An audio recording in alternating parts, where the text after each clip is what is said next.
13h à l'écoute de Radio Sénégal, au micro, Gordal Jacoba. Bonjour et bienvenue dans l'actualité. Le premier adjoint au maire de Amadi Ounaré aux arrêts depuis hier. Il serait impliqué dans un vaste réseau de trafic de pièces d'état civil. Le poste de santé de Gaol dans le département de Matam dispose d'une ambulance médicalisée. Ce don du chef de l'État va permettre de réduire les délais d'évacuation des malades dans cette localité.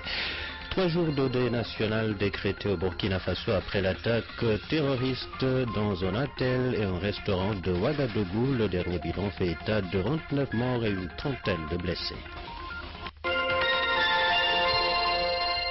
D'abord, cette information, le commissaire central de Dakar est décédé ce matin à Alioune. Mamadou Diène prenait part à une randonnée pédestre organisée par l'Union nationale des retraités de la police. Les détails avec Demba Diaw. La randonnée pédestre de l'Union nationale des retraités de la police endeuillée par la mort du commissaire divisionnaire Alioune Diène, c'est le commissaire central de Dakar. Alioune Mamadou Diène, de son vrai nom, vient juste de prendre la tête du commissariat central. Il a été nommé en novembre dernier. Alioune Mamadou Diène a été auparavant directeur de la formation à l'École nationale de police. Ce matin, à la randonnée pédestre organisée par l'Union nationale des retraités de la police, il a eu un malaise pendant que le cortège des randonneurs se trouvait aux environs de Grand Dakar, les 2 voies de Niary Tally. Transporté à l'hôpital général de Grand Yoff, le commissaire divisionnaire a rendu l'âme par la suite. L'information a été confirmée par Alioune Ndiaye, commissaire et membre de l'Union nationale des retraités de la police, et le commissaire Cheikh Tidiane Kane, président de la dite structure. Selon les organisateurs de la randonnée pédestre, le défunt a beaucoup aidé pour la réussite de l'événement avant le départ des randonneurs à l'École nationale de police. Certains disent l'avoir vu distribuer de l'eau aux randonneurs. Et voilà donc Demba Diaw, le commissaire central de Dakar, Alioune Mamadou Diène, qui est décédé ce matin alors qu'il prenait part à une randonnée pédestre organisée par l'Union nationale des retraités de la police, une manifestation qui a porté sur le thème une bonne santé pour une meilleure sécurité. C'est une première selon les organisateurs de l'événement. Le président de la structure et le directeur général de la police nationale appelle à l'unité des retraités de la police. Le commissaire à la retraite, Cheikh Tidiane Kane, et l'inspecteur général et directeur général de la police, Omar Mal, au micro de Demba Diaw. Une première en la matière, et juste pour vous dire vraiment tout le grand plaisir que nous avons d'être parmi vous ici, en vous souhaitant longue vie pour pouvoir y participer davantage les années à venir. L'Union nationale de la police regroupe les commissaires de police, les gardiens de la paix qui sont les plus nombreux, les brigades, donc tous les corps de la police sont représentés. Et c'est né à la suite donc de fusion de plusieurs associations qui ont venu se regrouper pour que l'adage que l'union fait la force soit donc concrétisé. On regrette donc simplement que la famille ne soit pas très élargie, mais avec le nouveau DG, on a donc bon espoir, surtout que nous, dans nos statuts, on ne fait pas de discrimination, on est toujours donc dans l'ouverture et donc le rassemblement. Une bonne santé pour une meilleure sécurité. Mais vous savez, le sport mène à tout. Il y a l'adage qui dit que parmi toutes les épidémies, la meilleure c'est le sport qui est une épidémie pour la santé, c'est prouvé. Et aussi, donc, on a pensé qu'avec le sport, l'union des cœurs, des esprits se réalise à travers donc une marche.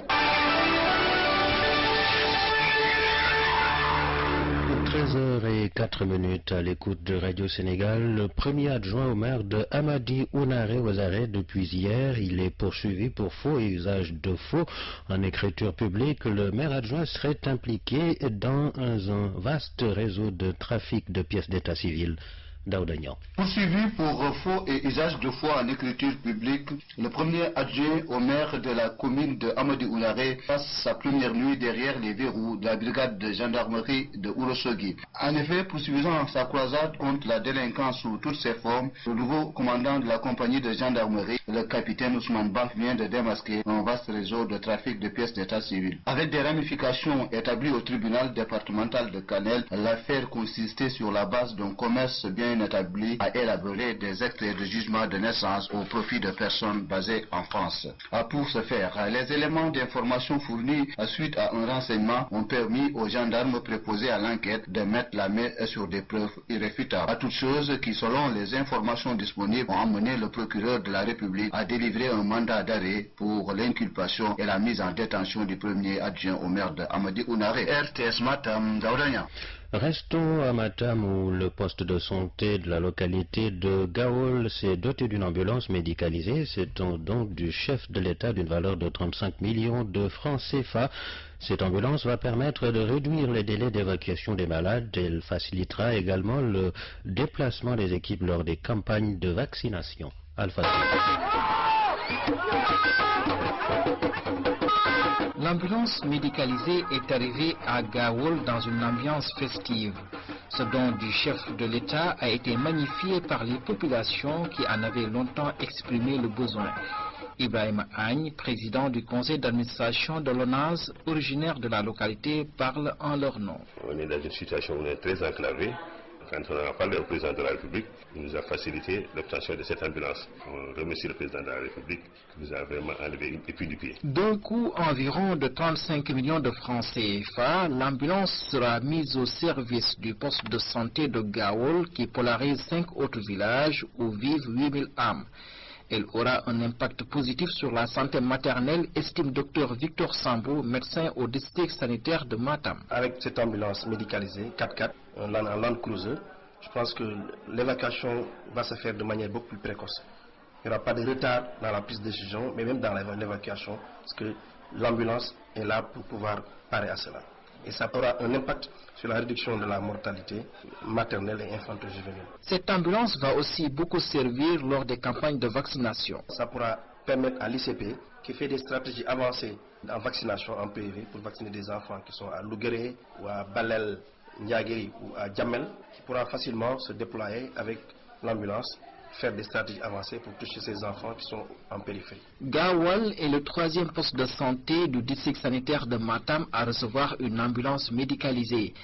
Le poste de santé de Ndouloumadji Dembe et celui de Ndouloumadji Founébé ont été dotés d'un véhicule du même genre, tous des dons du chef de l'État. Alpha Seydi, Matam, Radio Sénégal. Restons dans le nord du pays avec le conseil départemental de Podor qui vient de boucler une visite de 4 jours dans le département. L'objectif de cette tournée est d'identifier les besoins les plus urgents des populations et leur trouver des solutions. Cheikh Diarra. Les 5 arrondissements ont reçu la délégation de 19 conseillers conduite par le président Mamadou Dia. À noter que les besoins quasiment identiques ont pour nom accès à l'Internet, reprographie, imprimante de construction et achèvement de classes, déficit de professeurs, électricité, blocs scientifiques, etc. pour l'éducation. Renforcement de plateaux techniques, déficit de personnel qualifié et la fixation de celui-ci. Amélioration de l'atmosphère à l'hôpital régional de Ndioum. Continuation des travaux de l'hôpital régional de Kafka, arrêté depuis plus de 10 ans. Manque d'ambulance, entre autres, sont des mots qui impactent sur la santé des populations, surtout celle de l'île Amorphile en hivernage. À propos de la gestion des ordures ménagères qui ont un besoin pressant de matériel et d'animaux de trait, de forage, de périmètres maraîchers des femmes, le Conseil a pris des engagements dans le cadre du PUDC, programme d'urgence de développement communautaire. Néanmoins, cap sera aussi mis sur la coopération décentralisée. À Namarel, il a été question de la gestion des feux de brousse. À ce niveau, le président Dia s'est félicité de l'exécution de plus de 400 km de parcours. Il a rassuré des efforts qui seront vite déployés pour la remise en service du gradeur en vue de son achèvement dans les délais. Radio Sénégal. La radio, c'est du bon son et cet élément n'en est pas un. Toutes nos excuses alors aux auditeurs. Le conseil départemental donc de Podor qui vient de boucler une visite de 4 jours dans le département pour identifier les besoins les plus urgents des populations et de trouver des solutions à ces problèmes. La région de Kolda dispose d'un phosphate de qualité non encore exploité à cause de la profondeur du gisement, révélation faite par le chef du service régional des mines et de la géologie, mais Mamadou Cissé annonce que l'État est en négociation avec des sociétés minières pour que ce phosphate profite au Sénégal. Voici les explications du chef du service régional des mines et de la géologie de Kolda, Mamadou Cissé, interrogé par Abassane. Nous avons fait l'état des lieux avec la hiérarchie. Il est question maintenant d'abord de rendre visible le service. Ensuite, il faut se battre pour faire des résultats. Et du côté des usagers aussi, il y a eu des rencontres pour expliquer un peu le sens du code minier que beaucoup de gens ne connaissent pas, même parmi nos exploitants. Et nous voulons faire beaucoup mieux à l'avenir. C'est une possibilité, d'autant plus que la région dispose aussi d'atouts, par exemple le phosphate, et que l'État est en train de vulgariser pour que des sociétés puissent venir s'implanter au bénéfice des populations. Une société s'était déjà manifestée. Le processus est en cours afin que Kolda vraiment puisse bénéficier de tous ces atouts. Il y a même 3 sites qui présentent du phosphate, un phosphate de bien meilleure qualité que Matam par exemple. Sauf que d'après les études, le phosphate se trouve en profondeur. Mais je crois que des sociétés pourront toujours trouver le moyen de réduire les coûts d'exploitation pour attirer beaucoup d'autres opérateurs. Le monde bouge et vous devez le savoir. C'est pourquoi Radio Sénégal vous tient informé des faits, gestes et paroles qui impactent la marche du monde. C'est géo, c'est politique et c'est international. 3 jours de deuil national décrété au Burkina Faso. Cela fait suite à l'attaque terroriste de vendredi contre l'hôtel Splendide et le restaurant Cappuccino de Ouagadougou. Le dernier bilan fait état de 29 morts et une trentaine de blessés. L'identification des victimes et des assaillants se poursuit. Le groupe État islamique a tué hier au moins 135 personnes dans l'est de la Syrie. Il s'agit de 85 civils et 50 soldats gouvernementaux, selon l'Observatoire syrien des droits de l'homme. Pendant ce temps, l'armée syrienne progresse à Alep, principal bastion du groupe terroriste.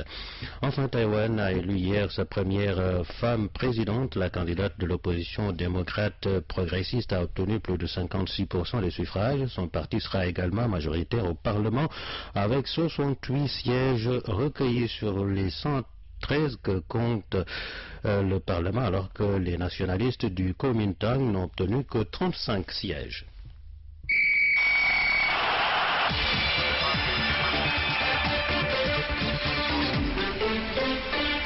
La page des sports en direct avec Mamadou Li. Bonjour. Bonjour Goran. Et nous démarrons par le championnat de Ligue 2 et Ligue 1 de football. Oui, en Ligue 1, c'est la suite de la 9e journée de ce championnat cet après-midi au stade Demba Diop.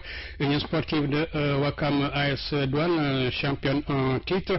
Au stade de Caroline Faye de Mour, Petite Côte, actuelle 2e au classement, sera à l'accueil du Casa Sport. 4e, Guédiawaye Football Club, 3e sera à Saint-Louis, où l'attend la Linière de Saint-Louis, 12e. Tous ces matchs sont prévus à 17h. Suite de la 9e journée du championnat de Ligue 2. Cette fois-ci, 2 rencontres sont prévues au stade Amadou Barry de Guédiawaye. À 15h, l'ASFA reçoit Teungueth FC, 2e, et à 17h, Dakar Sacré-Cœur donne rendez-vous à Yego. Le stade municipal de Moro abrite le choc Ethics Génération Foot à 16h. Génération Foot en tête du classement. Conversation par ballon interposé à Kemmer entre Mbarguette et Duc. Ce sera à 16h30. Hier, les résultats enregistrés, des résultats ont été enregistrés en Ligue 1. Niari, Tali et Ndiambour de Louga ont fait un match nul 0-0. Le Djelaf a battu le stade de Mbour 1-0 au stade Fodé Wade de Sali. Djambar et Olympique de Ngor se sont partagés les points 1 partout. À Elimanil Fall de Diourbel, la Sénéor a disposé de l'Union sportive de Gorée 1-0. En Ligue 2, victoire du Port sur Kayor Foot 2-1. Ndarguet Renaissance de Dakar 0-0. L'AS Pikine a battu Dara 2-0. Restons dans le football, Mamadou Ly, et c'est pour parler du championnat amateur, deuxième journée. Oui, le National 1, la suite de la deuxième journée à Koungheul Bambouk AS Saloum à 17h au stade Aline Sitoé Diatta Sankeba de Ziguinchor Kaolack FCC à 17h à Richard Toll Assur reçoit Agel de Rufisque au stade municipal de Richard Toll. Le président de l'Assur Ibrahima Diallo appelle à la mobilisation. Il est au micro de Maïdiop. Nous, tous les matchs se valent, on n'a pas de petits matchs et tous les matchs sont des finales pour nous. Et là aussi, tu verras demain, le public a répondu présent depuis le premier match jusqu'à maintenant. Nous sommes interpellés partout, nous avons vendu plus de 500 billets actuellement. Le stade sera plein et on va passer dessus, Inch'Allah. Les gens de Richard Toll se sont rendus compte que l'équipe a de la qualité. Bien, ils viennent voir et on a gagné. Ça fait ouvrir des portes et c'est pour ce prochain match-là, ça va faire l'enfer pour le visiteur, ça c'est sûr. Rendez-vous donc cet après-midi pour le match Assur de Richard Toll Agel de Rufisque. Au stade de Magnan Soumaré, Sofa se déplace pour retrouver l'Union sportive de Ray. Magnan Soumaré, c'est bien entendu à Thiès. Encore du football à Kaolack. Oui, à Kaolack pour parler de la finale de la zone 3A de Kaolack, de l'ODCAV de Kaolack ce dimanche à Lamine Gueye en cadet à 17h Ngan Sayer Disso de Ndorong et à 18h en junior senior Yakar de Touba Ndorong Dego de Ndorong. Finale de la 5e édition du tournoi organisé par l'ASC Ocas de Touba Ndorong. Hier, Touba Ndorong a battu école de football Ocas 1-0 et a remporté le match de la 3e place. En finale, école de football Gawan a battu Daraji de Sam 1-0. Tournoi de football organisé cette fois-ci par l'association pour la renaissance de la culture et la langue Diola au terrain Boustan cet après-midi à 15h Kabiling Nyassaran et à 17h Tandouk Tchonkessil. À présent du football hors de chez nous. Avec le Chan 2016, Rwanda 2016, hier en match d'ouverture, le pays hôte a pris le meilleur sur la Côte d'Ivoire, 1-0 en deuxième heure. Pas de victoire entre le Gabon et le Maroc, 0-0. Ce dimanche, le groupe B entre en lice. En ce moment, la RD Congo s'explique avec l'Éthiopie. À 16h, ce sera la deuxième rencontre Angola-Cameroun. Ces matchs sont prévus au stade. Allez. Pour terminer, pétanque et rugby. Le rugby, vous avez le choix entre le rugby et la pétanque. Le rugby, c'est de rugby à 15 pour le championnat masculin des U19. Vous êtes exclu, vous n'êtes pas junior. Deuxième journée, donc cet après-midi au stade Bel Air à 14h30. Sans fou, le score sera opposé à Yoff. À 16h30, ce sera le face-à-face Requin contre Pikine. Et en pétanque, là c'est pour les serrères certainement, puisque le bouchon que l'on jette ressemble un peu à un œuf de poule. Ouverture de la saison 2016 ce dimanche. Cette première journée se déroule en concours en doublette choisie, puis cela se déroule au boulodrome Papa Aruna Diagne de Dieppel. C'était la page des sports de Mamadou Ly qui met fin à cette édition. Merci de l'avoir suivi. Merci donc de rester en compagnie des programmes de Radio Sénégal.